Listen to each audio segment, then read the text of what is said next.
Mała Wielka Firma. Podcast dla biznesu, rozwoju i przyjemności słuchania. Jedni pytają znajomych, inni wrzucają posty w grupach na Facebooku, jeszcze inni płacą po kilkaset złotych za ogłoszenie w portalu rekrutacyjnym. Gdzie najlepiej szukać pracowników? Zaprasza Marek Jankowski. Witam w odcinku numer 280. Znajdziesz go na maławielkafirma.pl/280. Znajoma z działu HR pewnej dużej fabryki opowiadała mi kiedyś, jak wyglądała tam rekrutacja do działu produkcyjnego. Pod urząd pracy w okolicznym mieście podjeżdżał autokar, przedstawiciel firmy wysiadał i pytał, kto chce pracować za kwotę X. Z chętnymi podpisywano umowy i od następnego dnia tym samym autokarem wożono ich do pracy. Sposób działał, tyle że chodziło o prostą pracę fizyczną, a bezrobocie było wtedy 3 razy większe niż teraz. Dziś znalezienie dobrego pracownika jest wielkim wyzwaniem. Jak sobie z nim radzicie? To jest właśnie pytanie, na które chcę dziś uzyskać od Was odpowiedź. Jak sobie radzicie z wyzwaniem, które polega na tym, żeby znaleźć pracowników do Waszej firmy? Sprawa rzeczywiście nie jest prosta i zwłaszcza jeżeli chodzi o takie profesje specjalistyczne, ci fachowcy są bardzo, bardzo rozchwytywani. Z kolei ci, którzy kiedyś starali się o pracę i mieli problem z jej znalezieniem, bardzo często wyjechali za granicę i też brakuje w zawodach takich, gdzie wymagani są fachowcy, rzemieślnicy, też brakuje rąk do pracy, więc ciekawy jestem, gdzie wy szukacie pracowników. Chciałbym się dowiedzieć, jak to robicie, chciałbym zapytać o wasze doświadczenia, a jeżeli mieliście problem i próbowaliście różnych sposobów, niestety bez skutku, to też jest powód do tego, żeby porozmawiać, bo jak to się mówi, można się uczyć na własnych błędach, ale lepiej uczyć się na błędach cudzych. No i proszę, jest pierwsza osoba. Cieszę się, że ta osoba to kobieta, dlatego że uważam, że kobiety są bardziej odważne od facetów i to się właśnie potwierdziło. Cześć Marto. Cześć Marek. Właśnie słucham, oglądam i zachęciłeś mnie do tego, żeby zadzwonić. Super. Powiedz, ty masz doświadczenia rekrutacyjne w swojej własnej firmie, czy kiedy pracowałaś na etacie, to miałaś z tym do czynienia? Wiesz co, to było właśnie jak byłam na etacie, bo myśmy rozmawiali przy pierwszym odcinku. Nie mów przy pierwszym, bo to już jest, wiesz, tam 270 któryś, ale no rozmawialiśmy kilka tygodni temu. Tak. Dokładnie. No i właśnie postanowiłam się podzielić moim doświadczeniem, bo zatrudniałam zarówno ja jako szefowa zespołu, jak również pomagałam szefom zatrudniać ludzi. I to byli albo handlowcy, albo ostatnio teraz jako freelancer pomagam też swoim klientom. Więc to są takie różne doświadczenia, więc w czym mogę opowiadać, do czego mogę tutaj się dołożyć, to chętnie opowiem. Wiesz co, myślę, że super, że zatrudniałaś handlowców, bo to jest chyba jedno z takich stanowisk, gdzie największe są potrzeby na rynku i faktycznie też znalezienie dobrego handlowca, no jak w wielu innych branżach, to jest ogromne wyzwanie, czy jak w wielu innych zawodach. Powiedz po pierwsze, gdzie tych handlowców szukać z twojego doświadczenia? W jaki sposób? Okej, to jeżeli chodzi o tę branżę, w której ja byłam, to była branża leasingowa, czyli usługi tak naprawdę finansowe, to w wielu sytuacjach to była właśnie kwestia polecania, czyli na przykład handlowcy, którzy już pracowali, polecali te prace swoim znajomym, czasami nawet rodzinie, czyli zdarzali się bracia albo rodzeństwo, w ogóle siostra z bratem. Czasami małżeństwo, którzy pracowali właśnie w tej samej branży i decydowali się nawet na współpracę, może nie tyle w tym samym zespole, co jakby w tym samym regionie. Dodatkowo na pewno szukaliśmy przez źródła zewnętrzne, czyli tutaj to jest pracuj.pl albo praca.pl, natomiast jednak więcej kandydatów, tacy, którzy faktycznie później stawali się naszymi pracownikami, to były osoby z polecenia. To były też osoby na przykład, które były w banku, wcześniej pracowały albo u dostawców maszyn, albo samochodów, które po prostu gdzieś tam współpracowały z obecnymi doradcami handlowymi i gdzieś myśleli o zmianie pracy, w związku z tym nie wiem, podobało im się, jak ten człowiek pracował, jaką opowiadał wizję, jaką mamy w firmie, jaką misję i tak dalej. Więc chyba to trafiało. Poza tym też, umówmy się, szef jest istotny. No tak. Więc jeżeli pracownik był zadowolony, to też był taki komfort, że ten szef jest jakiś ludzki, więc to chyba też jest inaczej z punktu właśnie widzenia pracownika, że jak idziesz w taką firmę, która jest dość duża, ale idziesz przez człowieka, którego znasz na co dzień, widzisz go, wiesz jak on wygląda, wiesz jak on mówi, wiesz jak on załatwia sprawy, czy dotrzymuje terminu, czy zwala coś na szefa, czy coś nie zwala na szefa, to masz taką wizję tego, jak firma wygląda i wtedy łatwiej ci podjąć też decyzję. Zdecydowanie. A powiedz mi, bo znam takie firmy, gdzie płaci się obecnym pracownikom za to, że oni przyprowadzają kogoś nowego i ten ktoś, no jeżeli się sprawdzi na okresie próbnym, to wtedy ten polecający dostaje jakiegoś rodzaju bonus, premię i tak dalej. Zetknęłaś się z takim systemem też? Słyszałam o nim. My takiego czegoś nie mieliśmy, dlatego że rozważaliśmy, co prawda. Natomiast to jest dość takie kontrowersyjne, bo jeżeli komuś płacisz za to, żeby polecił cię jako pracodawcę, no to może wywoływać pewnego rodzaju gdzieś później zgrzyty i jakby jako firma nie zdecydowaliśmy się na to. Aha. A chodzi o takie zgrzyty, że ten przyprowadzany, ten nowy kandydat poczuje się w pewien sposób sprzedany, czy chodziło o inne zgrzyty? Bardziej chodziło nam o to, że jeżeli na przykład firma płaci za to, żeby pracownik mówił dobrze o tym miejscu pracy i tak dalej, no to jest dla nas też sygnał, że coś jest po drodze chyba niezaopiekowane. Jasne. I jakby poszliśmy tym tropem. Nie wiem, czy to jest dobre, czy złe rozwiązanie. Po prostu tak nam wtedy pasowało i tak zdecydowaliśmy. A powiedz, są firmy, w których praca wspólnych, na przykład wspólna praca małżeństw, czy właśnie rodzeństwa jest postrzegana nie najlepiej. Są firmy, gdzie wręcz zabrania się pracownikom na przykład łączenia się w pary i nawiązywania związków, a jeżeli coś takiego się zdarzy, to tych ludzi się rozdziela, żeby nie pracowali razem.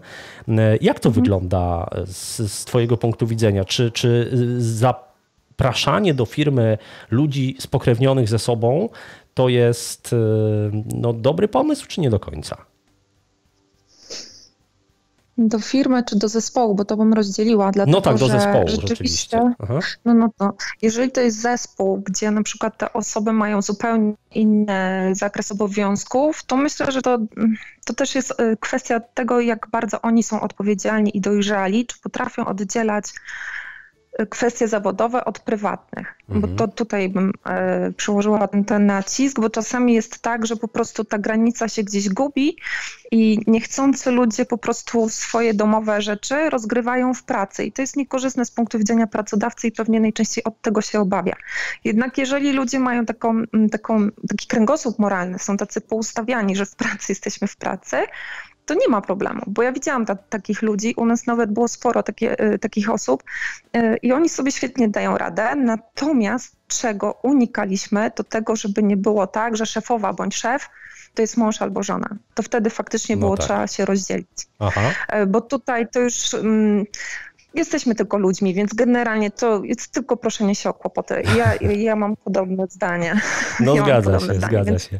A jeżeli chodzi o te ogłoszenia, jeżeli chodzi o te ogłoszenia w serwisach rekrutacyjnych, czyli czy Pracuj.pl, czy Praca.pl, jaki był odzew? Czy zauważyłaś coś takiego, że ten odzew jest w tej chwili w środku 2019 roku, że on jest mniejszy niż na przykład rok temu czy 2 lata temu? Jak to wygląda?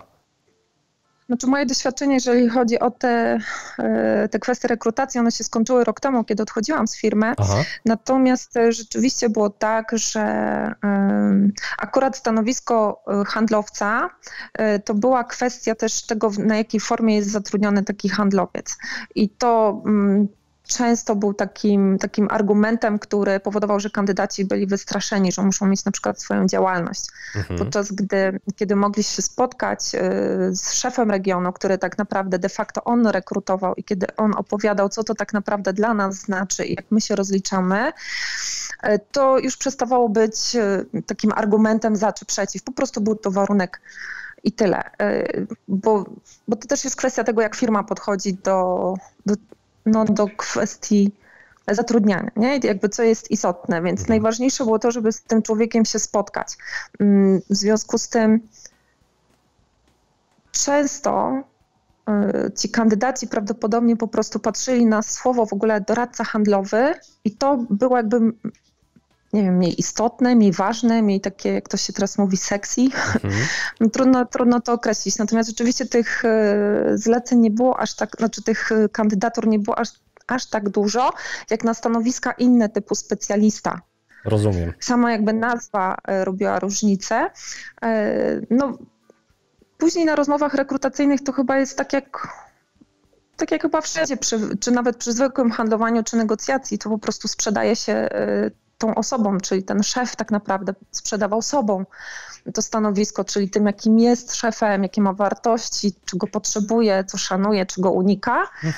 I jakby cała reszta stawała się już mniej istotna, a rzeczywiście mieliśmy naprawdę super ekipę zarządzającą, więc no super, po prostu ci dyrektorzy regionalni, bardzo fajni ludzie w porządku, więc no jak ktoś trafił na rozmowę rekrutacyjną, to już było bardzo fajne. A powiedz mi, czy trafiłaś na jakiś taki sposób szukania kandydatów, który okazał się jakimś kompletnym niewypałem, że no, wkładało się tam, nie wiem, energię, czas, być może pieniądze, a jakość tych kandydatów, czy liczba tych kandydatów zgłaszających się była zdecydowanie poniżej oczekiwań? Tak na szybko przychodzi mi tylko do głowy jedna rzecz, bo czasami w regionach, kiedy właśnie było bardzo mało kandydatów, zgłaszało się z tego Praca czy Pracuj.pl, pojawiała się prośba od szefa regionu, żeby takie ogłoszenie zrobić w takiej zwyczajnej gazecie papierowej. No i to akurat nie przynosiło rezultatów. No tak. Bo to też kwestia tego, kogo się szuka i też na przykład właśnie jeżeli ten dyrektor po prostu już, to było trochę takie z bezradności, no szukał co mógł i to było bardzo fajne, że szukaliśmy w różnych miejscach, ale to nie dawało takiego rezultatu. Pewnie zależy to od branży i od tego, kogo szukamy, bo im młodszy człowiek, tym po prostu rzadziej przygląda gazetę papierową, bardziej jednak te media online, więc to warto wziąć pod uwagę. No i to pewnie tak to wygląda. Dobrze, tak się zastanawiam jeszcze, czy w sposobie, to ostatnie pytanie już naprawdę, jeżeli chodzi o konstrukcję tych ogłoszeń internetowych, które działały, czy tam wyłapałaś może jakieś, powiedziałaś o nazwie stanowiska, że ten doradca handlowy nie do końca jakoś może trafiał, ale czy w treści tych ogłoszeń wyłapałaś jeszcze coś, co powodowało, że odzew był lepszy albo był słabszy, poza samą nazwą stanowiska?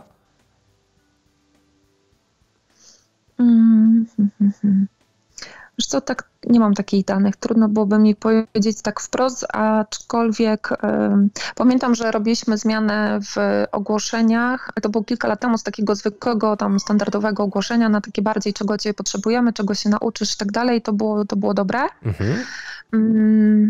Natomiast jakby zmieniając doradcę handlowego, to już wiem, bardzo dobrym też elementem rekrutacji to były ogłoszenia wewnętrzne, czyli wysyłaliśmy po prostu wewnątrz firmy informacje, że poszukujemy kogoś na dane stanowisko. Czasami to było handlowe, czasami to było specjalistów i właśnie dzięki temu zdobywaliśmy informacje o ludziach z tych poleceń. Ja tak na przykład też zatrudniłam dziewczynę do zespołu. To był totalny przypadek i szczerze mówiąc jakiś splot szczęśliwych okoliczności i to jej chłopak ówczesny, dzisiejszy mąż, zaczepił mnie na korytarzu, bo mu się spodobało ogłoszenie w kontekście tego, że tam było napisane, bo pytałeś co w ogłoszeniu, co konkretnie będzie jako zadanie tej osoby, nie? I to było jakby, on wiedział, że to jest to, czego jego dziewczyna na tamten czas szukała i do czego była wykwalifikowana i po prostu tak zupełnie przypadkiem, do dzisiaj to pamiętam, na korytarzu mnie tak zaczepił, powiedział: hej Marta, mogę ci podesłać CV swojej dziewczyny. Ja tak byłam to zupełnie wyrwana z kontekstu, że tak w niego patrzę i tak mówię, no dobra. W porządku. I po prostu do dzisiaj sobie dziękuję za to, bo bo naprawdę to był dla mnie takie trochę zaskoczone, bo po prostu szłam sobie tym korytarzem i to był taki chłopak, z którym jakby nie miałam takich relacji na co dzień i zupełnie bardzo dobrze to wyszło, bo jego dziewczyna okazała się złotem, nawet złoto to za mało powiedziane i no błyszczę do dzisiaj, tam pracuję w tej firmie do dzisiaj, to jest mega zaangażowana dziewczyna, super, także po prostu nigdy nie wiadomo, gdzie to złoto się chowa, więc należy pytać, gdzie się da, po prostu, rzucać jak najszerzej. Fantastycznie, bardzo serdecznie Ci dziękuję, pozdrawiam. Dziękuję bardzo. Trzymaj się na razie. To była Marta, bardzo, bardzo dziękuję jeszcze raz. Marta powiedziała o przyciąganiu nowych ludzi do firmy za pośrednictwem obecnych pracowników i to jest rzeczywiście bardzo, bardzo fajny, bardzo dobry sposób, jeżeli nie boicie się tego, o czym mówiliśmy wcześniej, czyli tego, że będzie tam później jakieś kumoterstwo, że będą jakieś podgrupki rodzinne się tworzyć albo coś takiego, ale to rzeczywiście, jeżeli firma jest dobrze poukładana, to wcale nie musi tak być. Poza tym w większej firmie to też wygląda zupełnie inaczej niż w małym zespole, bo prawdopodobnie gdyby w jednoosobowej firmie zatrudnić 3 osoby z innej rodziny, ale spokrewnione ze sobą, to mogłoby się okazać, że ta rodzina za chwilę będzie chciała przejąć tę firmę, więc to jasne, że trzeba tutaj też znać zdrowe proporcje. Marta powiedziała też o tych ogłoszeniach zamieszczanych w portalach rekrutacyjnych i przypomniała mi się taka historia mojego znajomego, który jest specjalistą od baz danych, więc ma zawód rozchwytywany na rynku, można powiedzieć. I kiedyś opowiadał mi o tym, jak kompletnie nie szukał pracy w tamtym czasie, ale zobaczył ogłoszenie, gdzie było wypisanych bardzo wiele kryteriów oczekiwań wobec osoby, czy wymagań wobec osoby, która miałaby przyjść do pracy. I było ich chyba kilkanaście i on doszedł do wniosku, że każdy z tych kilkunastu punktów spełnia. I powiedział coś, co pamiętam do dzisiaj. Powiedział, jeżeli jest tak, że ktoś... To było tak, jakby napisali to ogłoszenie dla mnie, bo naprawdę znam ten rynek i wiem, że jest niewiele osób, które każde z tych kryteriów spełniają. Więc uznałem, że jeżeli aż tak bardzo ja im pasuję, to mimo, że nie szukam pracy, to odezwę się tam, bo być może się okaże, że rzeczywiście mają dla mnie jakąś bardzo ciekawą ofertę. No i jeżeli szukają kogoś dokładnie takiego jak ja, to może się okazać, że ja się też tam dobrze odnajdę, dlatego że będę wykorzystywał różne swoje talenty, umiejętności, kwalifikacje, może w większym stopniu niż robię to w tej chwili, więc będę czuł, że bardziej się rozwijam. To też może być ciekawa wskazówka dla osób szukających pracowników, że jeżeli wyszczególnimy bardzo wiele kryteriów, ale oczywiście sensownych, tutaj nie mówię o tym, żeby wymyślać na siłę, natomiast jeżeli podamy taki bardzo szczegółowy opis, to po pierwsze szansa jest taka, że osoby, które z tych, 10 kryteriów spełniają 2, pewnie mniej chętnie się odezwą, bo zobaczą, że ich szanse są nikłe, a możemy przyciągnąć akurat kogoś takiego, kto rzeczywiście w te nasze oczekiwania się wpasowuje w 100%. Czy ktoś jeszcze dzisiaj do mnie zadzwoni? Bardzo byłoby mi miło. Chętnie posłucham o Waszych doświadczeniach z rekrutacją, o tym, gdzie szukacie pracowników, w jaki sposób to robicie, z jakich kanałów korzystacie, poza poleceniami i portalami, które były na plus. Marta wspomniała też o gazetach, które były na minus, przynajmniej przy takich stanowiskach i branżach, z którymi Marta miała do czynienia, ale faktycznie może znacie jakieś przykłady, gdzie akurat działają gazety, albo być może jeszcze w ogóle jakaś inna forma, o której wcześniej nie mówiliśmy i nie pomyśleliśmy. Dzwoni do nas Łukasz. Cześć Łukaszu. Cześć, witaj Marku. Właśnie tak słucham, bo jestem w trasie. No, ja chciałem tylko tak powiedzieć w zasadzie o tej takiej ciemnej strefie, takich, jakby to powiedzieć, słabo przyjemnych opcji, jak rekrutowanie pracowników, bo generalnie ja mam jedną firmę, mój brat ma też firmę, teraz się połączyliśmy razem i pracujemy razem. I w zasadzie na małą mieścinę mamy problem ze znalezieniem pracowników, których byśmy potrzebowali.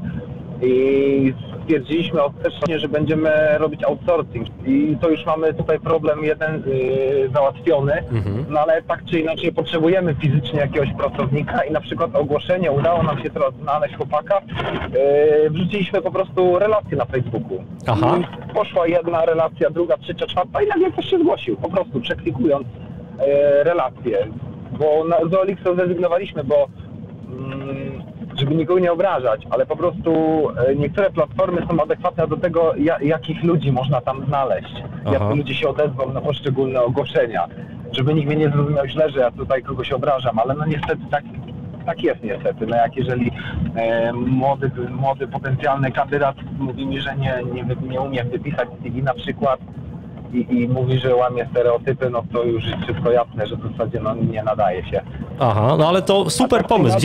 Dzięki Ci wielkie za pomysł z tymi relacjami. Powiedz jeszcze, gdzie jedziesz? Którędy jedziesz teraz? Przez Niemcy? Tak, przez Niemcy, bo prowadzę firmę transportową i też sam jeżdżę po prostu. Aha. I wracam z Holandii i jeszcze długa droga przede mną, jeszcze mam około 630 km. Wiozę meble, co prawda z Chin, ale z Holandii jadą. No to ja Ci powiem jeszcze ciekawostkę taką, że jak w Wielkiej Brytanii kupowałem meble, to kupowałem je chyba gdzieś na jakimś eBayu czy Amazonie, nie pamiętam, i się okazało, że to polskie meble przyjechały, więc byłem bardzo zadowolony. Trzymaj się, pozdrawiam serdecznie, szerokiej drogi i szczęśliwego powrotu do domu. Na razie, cześć. Bardzo fajne rzeczy tutaj powiedział Łukasz, dlatego że i ten pomysł z relacją na Facebooku, która okazała się bardzo skutecznym sposobem na znalezienie pracownika. I druga sprawa to, że ten OLX niekoniecznie się sprawdził, to jest akurat na minus, natomiast bardzo dobra wskazówka z outsourcingiem, że nie zawsze potrzebujemy pracownika. Może być tak, że mamy podwykonawców i oni ogarniają nam temat. A teraz dodzwoniła się do nas Agnieszka. Dzień dobry, Agnieszko. Cześć, witam serdecznie wszystkich, witam serdecznie Ciebie, Marku. Ależ Cię pięknie słychać, jestem zachwycony. Tak, zwłaszcza taki kontrast, no bo Łukasz, wiadomo, w samochodzie, w trasie, tam autostrada, słychać, że auto jedzie, a u Ciebie czysto i klarownie. Tak, powiedz, dostosowałam się do wszystkich rad, które no i fantastycznie. Tak. Powiedz proszę, jakie są Twoje doświadczenia z rekrutacją? Gdzie z Twojego doświadczenia najlepiej szukać pracowników, żeby przyciągnąć najlepszych kandydatów? To ja może tak powiem, że ja generalnie z drugiej strony może opowiem, jak to wygląda, ponieważ ja przez właściwie całe swoje dotychczasowe doświadczenie pracowałam i pracuję w rekrutacji, w firmach rekrutacyjnych. Obecnie od roku pracuję jako freelancer. I pracowałam w różnych branżach, natomiast obecnie skupiam się na branży IT. I jest to taka branża, powiedzmy sobie, dosyć wyzwaniowa. I też tak właśnie słuchałam z ciekawością tego, co mówi Marta. I kilka rzeczy tutaj właśnie chciałam jakby o kilku rzeczach powiedzieć, ponieważ Marta wspomniała o rekomendacjach, że u niej w firmie nie zdecydowali się na rekomendacje. Natomiast z klientami, z którymi ja pracuję, wiem, że te rekomendacje działają i że rzeczywiście pracownicy po prostu rekomendują swoich kolegów. Może dlatego też, że więcej się wówczas mówi o tym programie rekomendacyjnym w firmie. Jest on bardziej nagłośniony i z drugiej strony jakaś dodatkowa gotówka w kieszeni też brzmi bardziej zachęcająco, że pracownicy również wykonują tą dodatkową aktywność, że tych swoich znajomych polecają. To ja tylko co doprecyzuję, bo być może ktoś się włączył i nie do końca będzie wiedział, o co chodzi, więc Marta mówiła o tym, że u niej owszem zachęca się pracowników do tego, żeby przyprowadzali znajomych, natomiast nie płaci im się za tego rodzaju polecenia. Z Twojego punktu widzenia to się fajnie sprawdza i warto za to zapłacić, jak rozumiem, bo to rzeczywiście to jest dodatkowa praca dla tego pracownika i to go dodatkowo motywuje do, myślę, może staranności, może jakiegoś takiego bardziej przemyślanego polecania tych znajomych? Myślę, że tak. Ponadto też w to, co ja generalnie robię, poszukując pracowników, to oczywiście moim jednym z głównych źródeł pozyskiwania pracowników to jest LinkedIn. Natomiast ja z tego, co widzę, najwięcej pracowników, kandydatów, może w ten sposób powinnam powiedzieć, najwięcej kandydatów mam jednak mimo wszystko z rekomendacji. Ja nawiązuję z kimś kontakt, ten ktoś nie jest do końca może zainteresowany, prowadzimy jakąś luźniejszą rozmowę biznesowe i gdzieś tam w międzyczasie ja się pytam o rekomendacje. Jeżeli tutaj widzę, że dana osoba ma bardzo ciekawe kontakty, to ja generalnie jako freelancer również proponuję tym osobom, z którymi jestem w kontakcie, taką premię, bonus za rekomendację. Czyli jeżeli osoba, którą właśnie ten człowiek z LinkedIna, z którego zapoznałam, poleci mi, to w momencie, kiedy dana osoba zacznie pracę z jego rekomendacji, dostaje część jakby tego bonusu i po okresie próbnym dostaje kolejną część. To nie jest jakaś tam, powiedzmy, mega duża kwota, ale ona jest na tyle wysoka, żeby zachęcić te osoby, z którymi ja rozmawiam, do tego, żeby właśnie zarekomendowali mi swoich znajomych czy też przyjaciół, no bo oni tak naprawdę nie mieliby, nie znając mnie, żadnego w tym biznesu. Więc to rzeczywiście gdzieś tam zaczyna mi się sprawdzać. Od niedawna to stosuję, ale widzę, że rzeczywiście jest to coś, co pomaga mi w pracy. Fantastycznie, że o tym mówisz, bo z mojego punktu widzenia jest tak, że przedsiębiorcy, zwłaszcza na starcie, wiadomo, kiedy nie mają pieniędzy, no to nie wydają ich, bo starają się zachować każdą złotówkę i też nie bardzo mają po co do czego sięgnąć, ale myślę, że my jako przedsiębiorcy bardzo często nie doceniamy kosztu własnego czasu i własnego wysiłku. W związku z tym wydaje nam się, że jeżeli ja będę wykonywał różne zabiegi, żeby znaleźć kandydata, potem zrekrutować, potem go wyszkolić i tak dalej, i on później gdzieś wypadnie, bo się okaże nietrafiony, no to mówię, no trudno, nie sprawdziło się, ale to wszystko są koszty. I teraz to są koszty. Otóż to, więc z mojego punktu widzenia zapłacenie komuś za przyprowadzenie dobrego kandydata to jest naprawdę dobry interes. Bo oczywiście trzeba wyciągnąć pieniądze z kieszeni i dać tej osobie za pośrednictwo, ale to pośrednictwo powoduje, że my oszczędzamy czas i oszczędzamy pieniądze. Powiedz z twojego punktu widzenia, jak wycenić taką usługę polecenia dobrego kandydata? Czy to jest zależne od stanowiska, czy pensji na danym stanowisku, czy jak ty do tego podchodzisz? Znaczy, wiem, że w firmach to jest różnie i tutaj firmy mają naprawdę, niektóre firmy mają bardzo wysokie te progi, jeżeli chodzi o rekomendacje.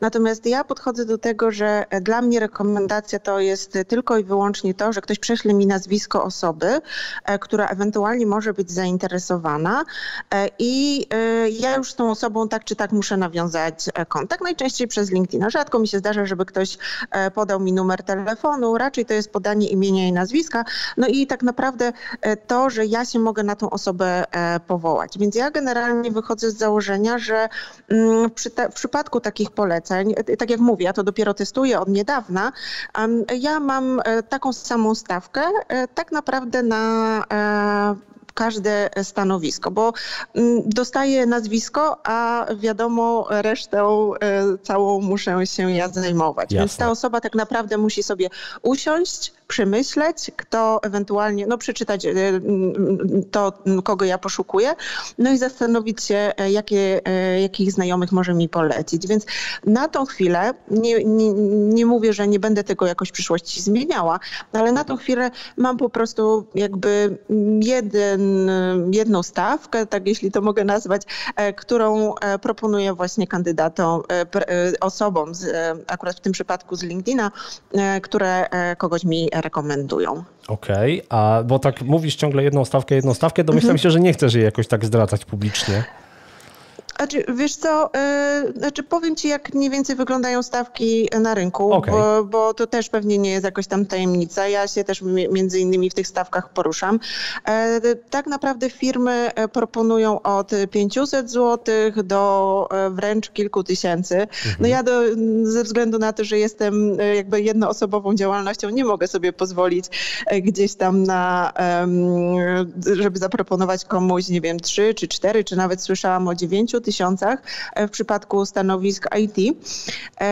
Natomiast ja raczej jestem w tej niższej granicy i tak jak mówiłam, firmy dokładnie w ten sam sposób najczęściej postępują, że na start, w momencie, kiedy kandydat zacznie pracę, jest jakby część tego wynagrodzenia wypłacana tej osobie, która rekomendowała i po okresie próbnym, czy tam powiedzmy po 6 miesiącach jest kolejna część. I wydaje mi się, że to się sprawdza.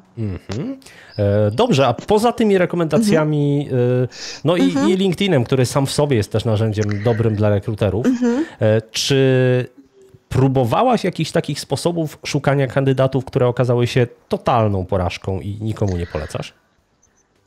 To znaczy, to wszystko zależy od tego, na jakie stanowisko szukasz. Na pewno nie polecałabym, no ja tutaj się kręcę w obszarze IT, więc na pewno nie polecałabym szukać na pracuj.pl czy na innych takich portalach, na przykład praca.pl, osób na stanowiska typu Java Developer, nie wiem, .NET i tak dalej, wszystko co jest w obszarze IT, bo szanse, że ktoś się przyśle są bardzo małe, więc jest to tak naprawdę wydatek tam kilkuset złotych na ogłoszenie, a raczej to się nie zwróci.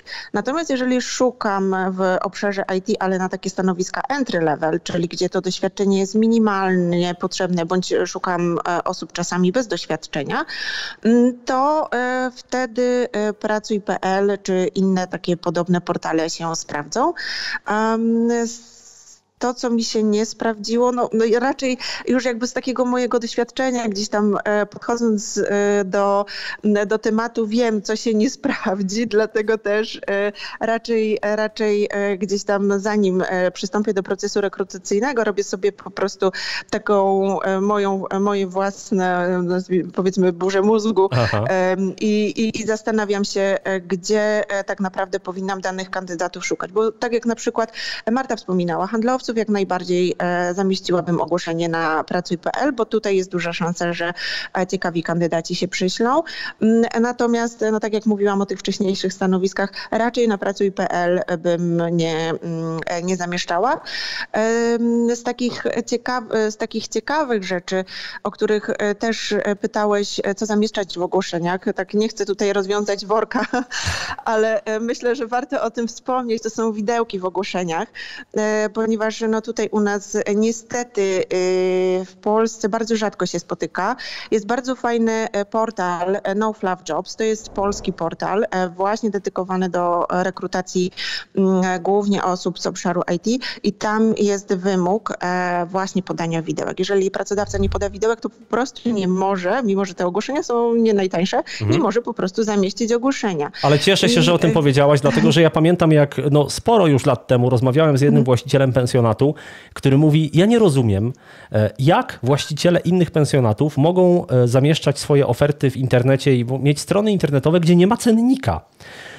No, to jest podstawowa sprawa i dokładnie tak samo przy ogłoszeniu o pracę. To znaczy, no, to jest taki relikt przeszłości, że jest to spotkanie, rozmawiamy, tutaj poznajemy się, a na koniec, no to ile chciałby pan zarabiać? No a ile możecie mi dać? No po prostu takie przepychanie się, kiedy wiadomo, że firma ma określoną kwotę na takie stanowisko, to mogą być, to nie zawsze jest kwota co do złotówki wyliczona, to właśnie często są jakieś widełki, ale to nie jest tak, że poruszamy się w kompletnej próżni. I wtedy taki kandydat od razu wie, czy to jest kwota, która go interesuje, czy nie. I firmie oszczędza czas, bo nie zwracają się z ofertami ludzie, którzy kompletnie są poza tym przedziałem cenowym.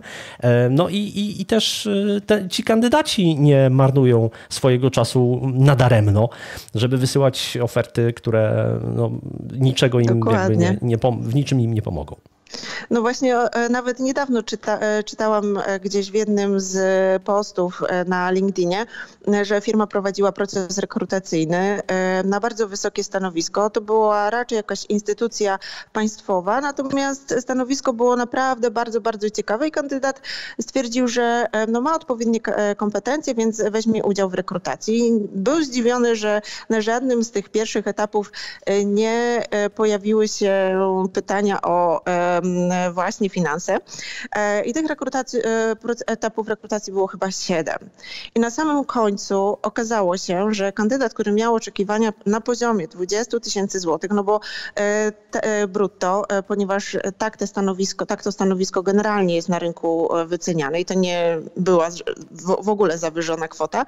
I jemu zaproponowali 3000 czy tam 4000 brutto, więc wiesz, no wyobraź sobie, że inwestujesz swój czas, kiedy twoja godzina każda jest warta ileś tam, prawda? No i na koniec po prostu opadają ci ręce. No i tak jak powiedziałeś, zarówno i ten kandydat zainwestował swój czas, ta firma zainwestowała czas i obie strony są bardzo rozczarowane. No tak. Więc zdecydowanie, znaczy ja jestem za tym, żeby te widełki pojawiały się w ogłoszeniach, natomiast wiem też, że są plusy i minusy. Rozumiem też pracodawców, którzy no, nie do końca jakby za tym są. Natomiast myślę, że wcześniej czy później będziemy musieli się do tego dostosować i no, myślę, że już niedługo, pewnie wcześniej te widełki trzeba będzie niestety, ale po prostu zamieszczać, żeby przyciągnąć kandydatów. No zgadza się. Tak jak teraz trudno znaleźć jakąkolwiek stronę pensjonatu czy hotelu bez cen, tak samo myślę będzie z ogłoszeniami o pracę. Bardzo serdecznie Ci dziękuję. Pozdrów Kraków, bo chyba stamtąd dzwonisz, prawda? Tak, dokładnie, z Krakowa. Okay. Na razie. Dnia, Marku. Trzymaj się, dziękuję, cześć. pozdrawiam, hej.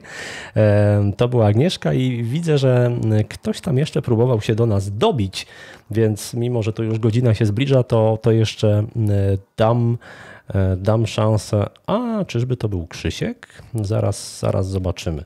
Jeżeli jeszcze zadzwoni, to pogadamy i to będzie ostatnia rozmowa dzisiaj. Tak jest, to Krzysiek. Halo Krzyśku, dzień dobry.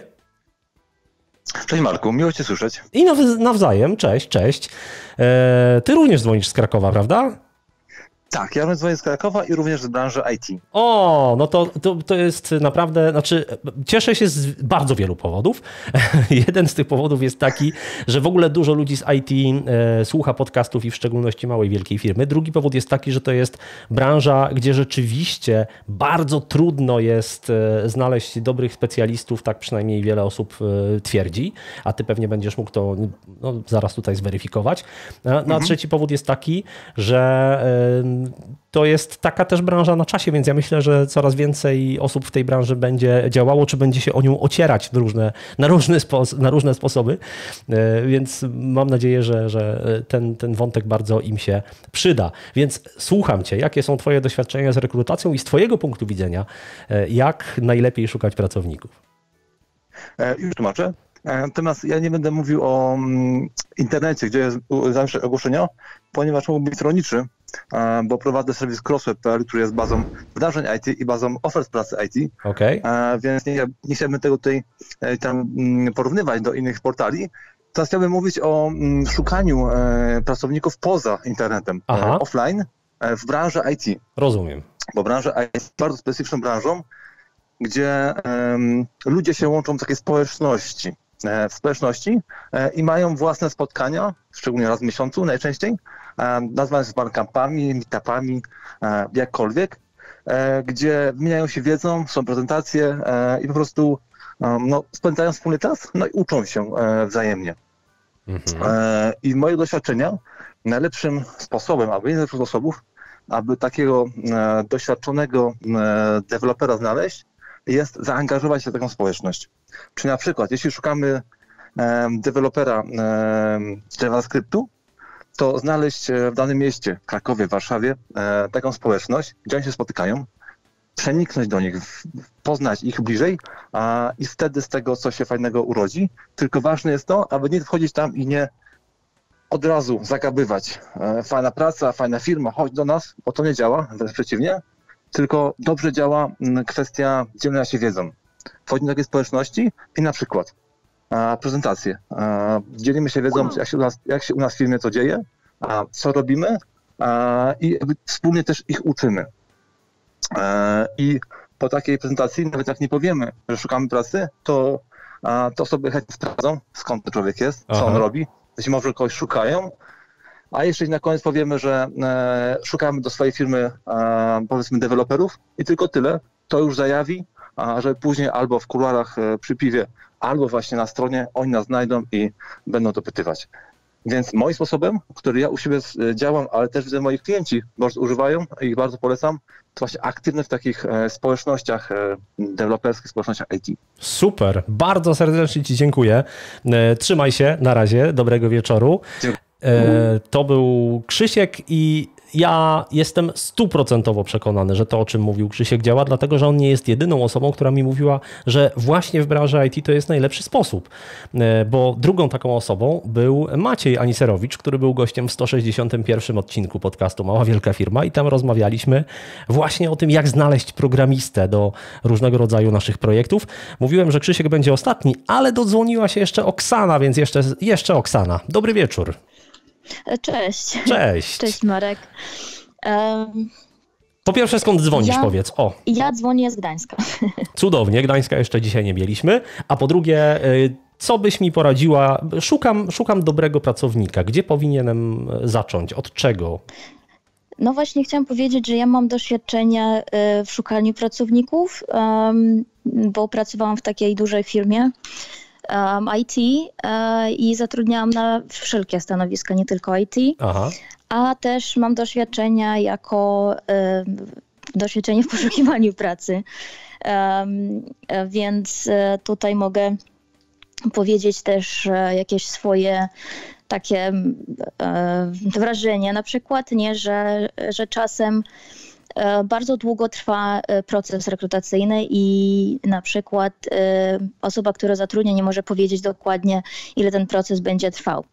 Więc jeżeli ktoś podaje ogłoszenie o pracy, że szuka pracownika, to warto też sprecyzować, jakie są terminy, bo ludzie też mają jakieś swoje zaplanowane, nie wiem, wycieczki, urlopy, jakieś prywatne rzeczy do ogarnięcia, więc to jest też bardzo ważne. Świetna wskazówka, dziękuję bardzo. I po drugie, druga rzecz to też na LinkedInie bardzo dużo ludzi szuka pracy. Na przykład wystawia swoje CV i szuka i prosi społeczność o pomoc w znalezieniu pracy. Tak. Więc tam też można sobie znaleźć dobrego pracownika. A trzecie to też bym powiedziała, że bardzo ważne jest ustrukturyzowanie procesów w firmie, czyli wiedzieć, jak dokładnie ten proces musi wyglądać i jakiego kandydata, czyli określić jakby tak dla siebie wewnątrz firmy, jakie są osoby decyzyjne na przykład, bo to może być jedna osoba, która podejmuje decyzję, to może być dwie osoby, w zależności, wiadomo, jaka jest wielkość firmy. I po prostu sobie opisać kandydata i na podstawie tego stworzyć stanowisko, opis stanowiska. Tak, no żeby nie wyruszać na rekrutację tak zupełnie na wariata, że szukamy kogoś do pracy, tylko żeby wiedzieć dokładnie, mieć po prostu, ja bym to porównał do układanki, do puzli po prostu. No, mamy jakąś układankę w firmie i potrzebny nam jest kawałek, który będzie pasował dokładnie w to miejsce. I on powinien w związku z tym mieć pewne rzeczy, które sprawią, że on się tam wpasuje. No, dokładnie. I tak samo nie wiem, czy warto też może jakieś szkolenie przejść na temat zatrudniania pracowników, bo każda osoba, która zatrudnia, ma jakieś swoje, no nie wiem, każdy szuka osoby, która no może będzie jak ja. Aha. Nie, że ja jestem świetny w tym, to wtedy będę sobie szukał pracownika, który też będzie umiał to i to, albo też miał jakieś podobne do nas doświadczenie życiowe. Tak. Więc to może być właśnie w tym przypadku mylne, nie? Że nie do końca musi być tak. Masz rację i to jest też świetna wskazówka, dlatego że faktycznie zwykle jest tak, że dobrze się dogadujemy z ludźmi podobnymi do nas. Natomiast jeżeli chcemy stworzyć zespół, to zaletą zespołu jest to, że on jest różnorodny, dlatego że wtedy ci ludzie się uzupełniają i jeden ma takie kompetencje, których nie ma inny.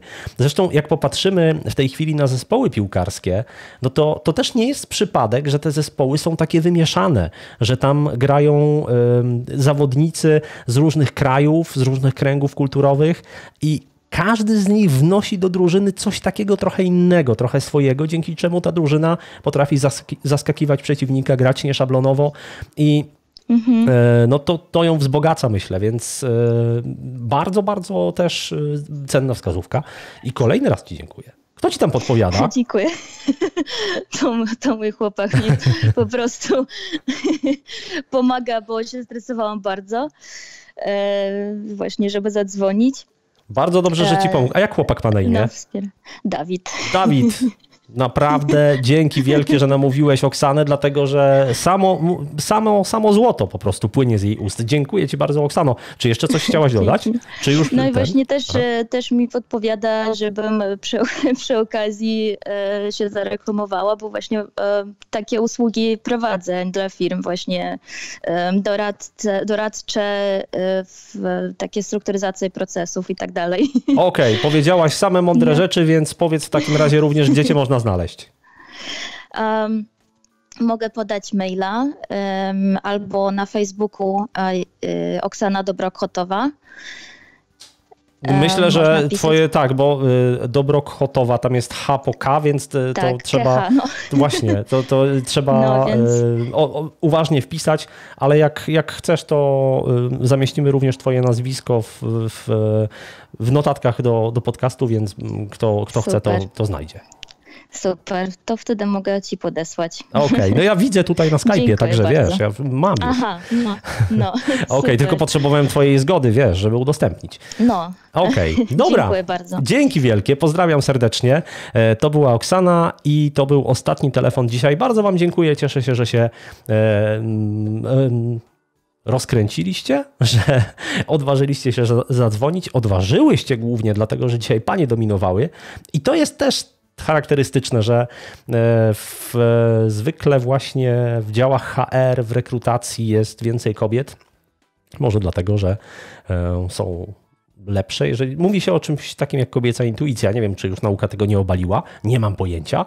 Natomiast z całą pewnością z mojego doświadczenia te kobiety, które ja znam, są na przykład dużo bardziej spostrzegawcze od facetów i choćby to powoduje, że są dobre w rekrutacji, bo potrafią wyłapać pewne takie rzeczy, których ja kompletnie bym nie zauważył, nie tylko dlatego, że od 6 roku życia noszę okulary.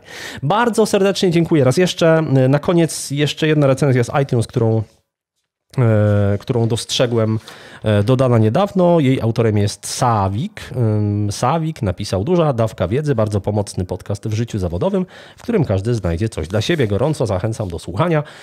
Bardzo dziękuję. Gorąco zachęcam do pozostawiania recenzji w iTunes albo w dowolnej innej aplikacji do podcastów, z której lubicie korzystać.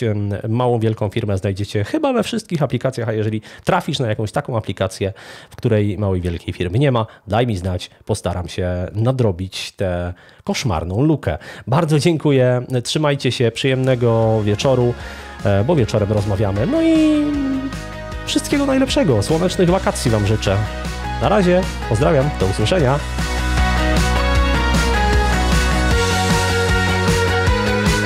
Chcesz dodać swój komentarz albo posłuchać innych odcinków?